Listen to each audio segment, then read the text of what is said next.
Salut tout le monde! Info Mercato du 18 août 2025. Le CF Montréal qui échange Caden Clark, une primeur de Maxime Truman. Et on va tout de suite le rejoindre dans un parc près de chez vous.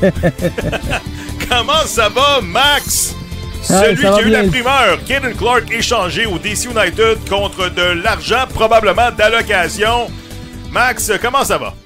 Ça va très bien. J'ai mon chandail CSRDP. Je suis perdu à Montréal-Est sur le bar. Je viens d'arrêter pour faire de quoi avec toi.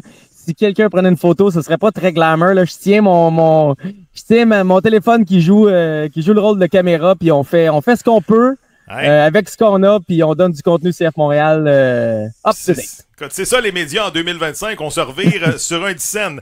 Max, parle-moi de ça. Comment t'as mis la main sur cette information-là? Raconte-nous la petite histoire sur la transaction de Caden Clark. 22 ans, celui qui n'avait pas encore, trouvé le fond du filet en 2025, mais qui jouait comme un diable dans l'eau bénite depuis 4-6 semaines. Puis je disais, coudonc, Caden Clark, je l'aime. As-tu vu comment qu'il se défonce? Puis après réflexion, il se défonçait pour sortir de Montréal, Max. Exactement. Écoute, toi, tu l'aimais bien samedi soir, là, puis à un moment donné, tu m'as dit, il faut pas qu'il parte, Caden Clark. Puis je t'ai regardé, puis j'ai failli te le dire, mais je te l'ai pas dit.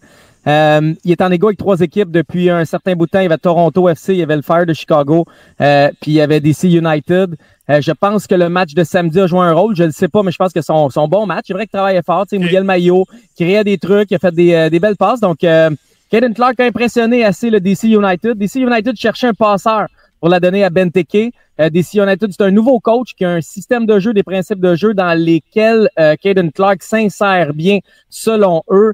Et ce qu'il faut comprendre, c'est que Caden Clark allait pas s'entendre à long terme avec le CF Montréal. Ouais. Donc, tu t'appelles Luca Saputo, Simone Saputo, Gabriel Gervais, peu importe. Qu'est-ce que tu fais quand tu sais qu'un gars qui pourrait jouer sur son option, mais risque de pas vouloir jouer ou faire la baboune, etc. Ça se voit dans le soccer, là, c'est pas le seul. Tant qu'avoir un problème ou quelqu'un qui veut pas être ici, tu as décidé de le transiger pour près d'1 million de dollars. Je sais pas encore si c'est du GAM ou de l'argent réel, mais c'est beaucoup d'argent. Donc, on a transféré Caden Clark. Tant qu'à garder un gars qui veut pas être ici, tu l'as entendu souvent, celle-là, Gavino, ou un gars justement qu'on allait perdre pour rien d'ici peu. Mais tu t'en souviens, au camp d'entraînement, c'est pas que c'était une distraction, mais on entendait les bruits de coulisses que, les négociations avec Caden Clark, ça allait pas super bien. Là, tout d'un coup, je pense que Laurent Courtois l'avait fait commencer, à l'aile gauche ou bien piston gauche. Je me souviens du début de l'année, un peu chaotique de Caden Clark. Donc, on s'est débarrassé d'un problème, entre guillemets, du côté du CF Montréal. On le payera pas, ce joueur-là. Mais de toute façon, là, CF Montréal n'est pas une meilleure équipe à l'heure où l'on se parle. Caden Clark, c'était un des meilleurs depuis 4 semaines, Max, là. Écoute, t'avais 12 joueurs offensifs, t'en avais 13 après que Jules soit parti, il en restait 12. Il y en a combien de bons là-dedans? C'est bien le fun, j'en ai 12 offensifs, t'en as combien de bons sur les 12?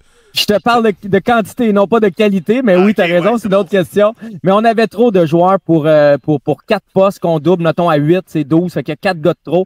On aurait aimé ça échanger Bryce Duke, on aurait aimé ça échanger Malo Poku, on aurait aimé ça échanger Sunusi Ibrahim, mais c'est Caden Clark qui faisait bien puis qui avait de la demande, les autres, il n'y en avait pas. Jules Anthony Vilsain, c'est la même chose. À un moment donné qu'on a vu qu'il y avait de l'intérêt d'une autre équipe, on en profite pour sauter là-dessus.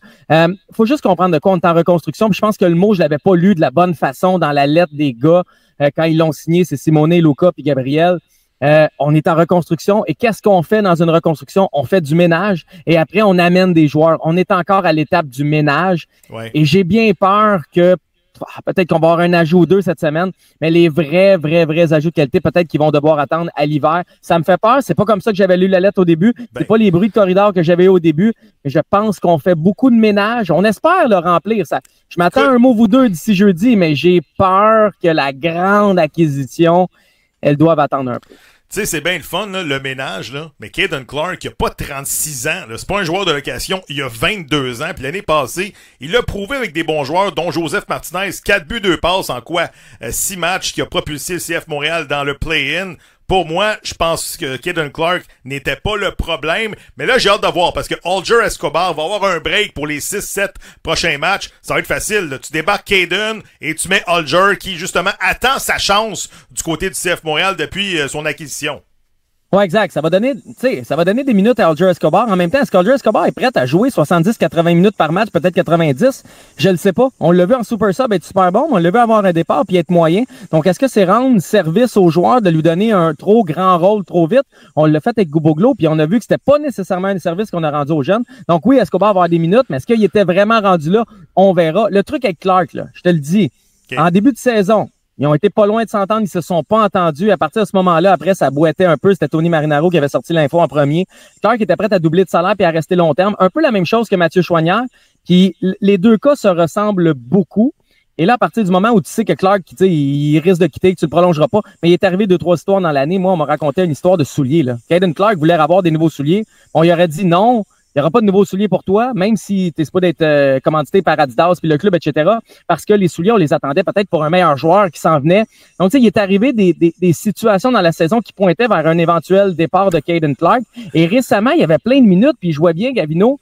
Et Colin, des fois, on regarde de quoi, puis on comprend pas sur le coup, mais on comprend après. Finalement, il jouait bien parce qu'il y a des équipes qui le regardaient jouer, puis il voulait quitter, fait qu'il a mis toutes les chances de son côté. Fait qu'après les gants de Marian Ossa, les souliers de Caden Clark. Non, mais ça s'invente pas. Très rapidement, est-ce que le magasinage est terminé du côté du CF Montréal? Est-ce que tu as aperçu Lucas Saputo, bon, aux abords, au centre Nutrilait? Il était-tu présent à l'entraînement ce matin? J'ai pas vu personne. Il y avait des gros meetings ce matin. J'ai vu les gens au com. Tu sais, Assoun était là, Alex Panton était pas loin. Par contre, les gros non sportifs, je les ai pas vus sur le bord du terrain.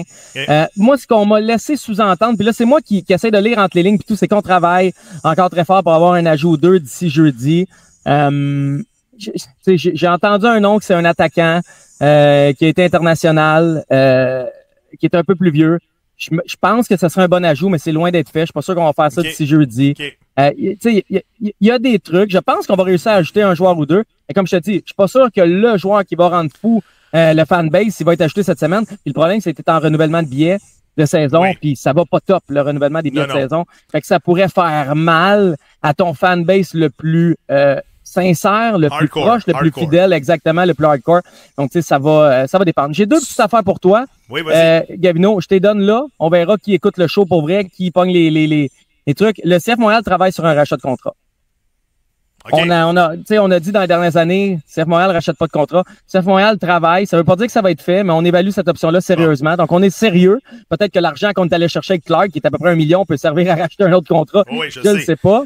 Mais il n'y a pas 200 choix, là. Je veux dire, ceux qui ont, un gros salaire et qui jouent plus, si, on additionne les cas, il y a un ou deux choix, là, dans ma tête très rapidement, là.